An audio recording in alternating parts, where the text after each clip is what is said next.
Assalamualaikum warahmatullahi wabarakatuh. Alhamdulillahirrabbilalamin. Wassalatu wassalamu ala ashrafil anbiya'i wal mursalin wa ala alihi wa sahbihi ajma'in. Amma ba'd. Saya Nur Syafiqah binti Azizan, nombor metrik 035097. Saya juga dari kelas Usuluddin A. Akan membentangkan kitab hikam dari kitab hikam 6, 7, 8 dan 9. Terima kasih kepada Profesor Madya Dr. Syed Hadrul Lutfi bin Syed Omar sebagai guru yang mengajar kami kitab hikam ini. Kita tengok hikam yang ke-6. Hikam yang ke-6, jangan berputus asa dengan rahmat Allah.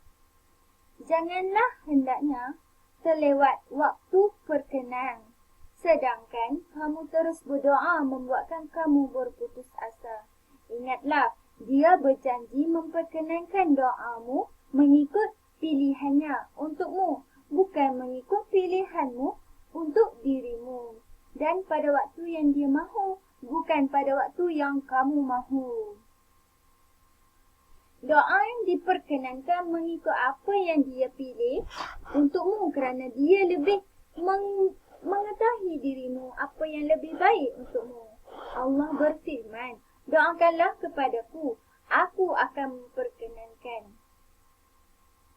Allah SWT memperkenankan doamu pada waktu yang dia mahu, bukan pada waktu yang kamu mahu. Ingat tu, kita mestilah kena sabar dan tidak tergopong gapah dalam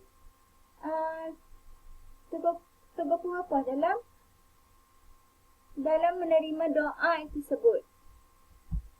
Sebagai contoh, apabila seseorang itu semakin lalai dengan ketara, ketika itu Allah suntikkan kesedaran dalam hatinya akan perilaku maksiat yang telah dia buat dan tanpa dia sedari, dan akhirnya dia kembali kepada Allah Subhanahu wa Ta'ala.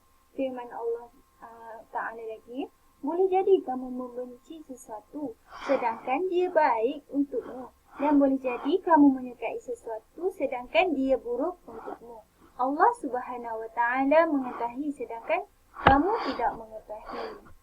Okey, kesimpulan yang dapat saya simpulkan daripada kitab hikam ini, murid-murid berdoa kepada Allah dan serahlah kehendaknya kepada Allah.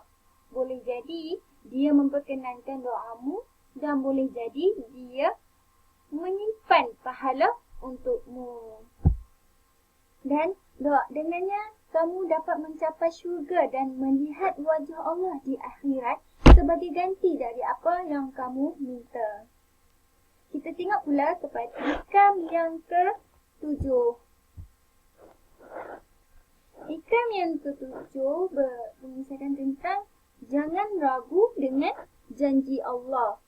Kalau hikamnya, jangan sampai meragukan kamu terhadap janji Allah, kerana tidak terlaksananya apa yang telah dijanjikan itu, meskipun telah tertentu tiba masanya, supaya tidak menyalahi pandangan mata hatimu atau memadamkan nur cahaya hati kamu, sir kamu.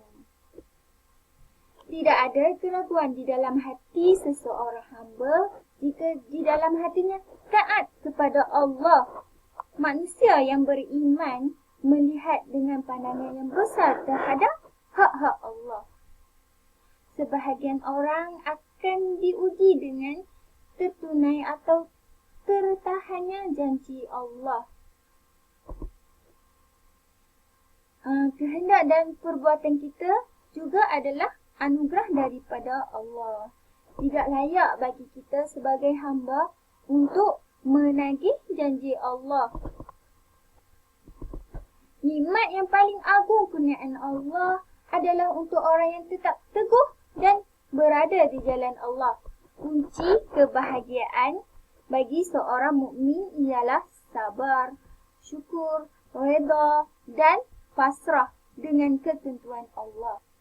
Firman Allah Ta'ala, barang siapa yang bertakwa kepada Allah, nescaya dia akan adakan jalan keluar dan memberinya rezeki dari arah yang tidak disangka-sangka. Dan barang siapa yang bertawakal kepada Allah, nescaya Allah akan dilaksanakan urusan yang dikehendakinya. Sesungguhnya dia telah mengandalkan ketentuan bagi tiap-tiap sesuatu. Orang yang bersabar dengan ketentuan Allah pasti dapat melihat hikmah di sebalik perkara itu. Janji Allah itu pasti, sama ada cepat ataupun lambat. Okey, kita teruskan kepada hikam yang ke-8.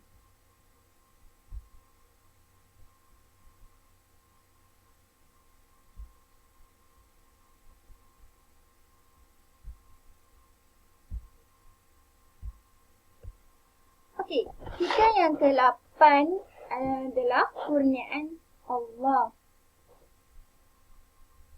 Jalan memperoleh makrifat Allah apabila Tuhan membukakan bagimu jalan untuk makrifat, maka jangan hiraukan tentang amalmu yang masih sedikit.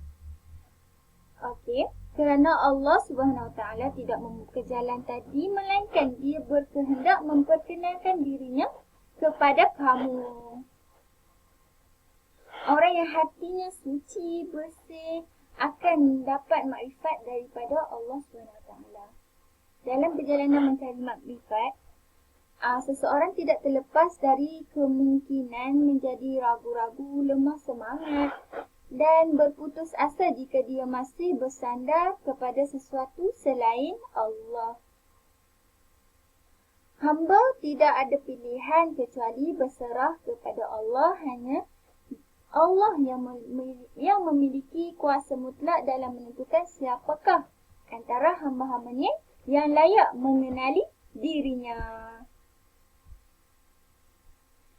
Orang yang bermujahadah pada jalan Allah dengan cara menuntut ilmu, mengamalkan apa yang dituntut, perbanyakkan ibadah, berzikir dan menyucikan hati, maka Allah akan menunjukkan jalan dengan memberi taufik dan hidayah sehingga terbuka kepadanya suasana berserah diri kepada Allah tanpa ragu-ragu.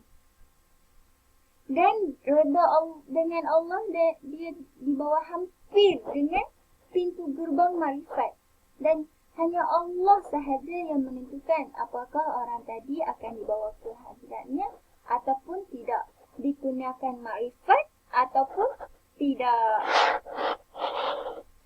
Firman Allah Ta'ala, katakanlah wahai Muhammad, dengan kurnia Allah dan rahmatnya, maka dengan sedemikian sayagialah mereka bersukacita itu lebih baik dari apa yang mereka kumpulkan. Kita teruskan kepada hikam yang terakhir, hikam yang ke-9. Okey, hikam yang ke-9 iaitu hikam berbagai jenis amal adalah kerana berbagai-bagai ahwal. Mafhum hikmah. Setiap jenis amalan yang dilakukan oleh hamba dan murid berdasarkan waridat al-ahwal yang datang pada hati daripada makrifat Rabbani dan sir rohani. Iktibar hikmah, waridat ahwal adalah makrifat Rabbaniyah, rahsia rohani yang mesti membawa kepada keadaan yang terpuji yang datang kepada hati juga. Okey, waridat adalah perkara yang timbul, datang dalam hati seperti pelbagai bentuk makrifat tentang Allah. Rahsia-rahsia yang berkaitan dengan kesempurnaan Allah, sifat kesempurnaan sifat dan zat Allah. Apabila Allah campurkan perasaan iman kepada diri kita, kita akan sentiasa bangun malam, sentiasa bersedekah, sentiasa berbuat baik hanya kerana Allah. Apabila kita berbuat baik tu, kita merasakan Allah itu maha besar. Kita kita merasakan Allah itu maha besar. Dan apabila kita bersedekah, kita akan suka untuk memberi sedekah, suka untuk bangun malam, suka kepada kebaikan. Sabda Rasulullah sallallahu alaihi wasallam bermaksud, ketahuilah sesungguhnya dalam jasad itu terdapat segumpal darah. Apabila ia baik, maka baiklah sekalian jasad. Apabila dia rosak, maka rosaklah sekalian jasad. Ketahuilah ia adalah hati. Hadis riwayat Al-Bukhari. Ya, Allah SWT menjadikan kemampuan hambanya yang pelbagai sehingga mereka boleh bangkit melakukan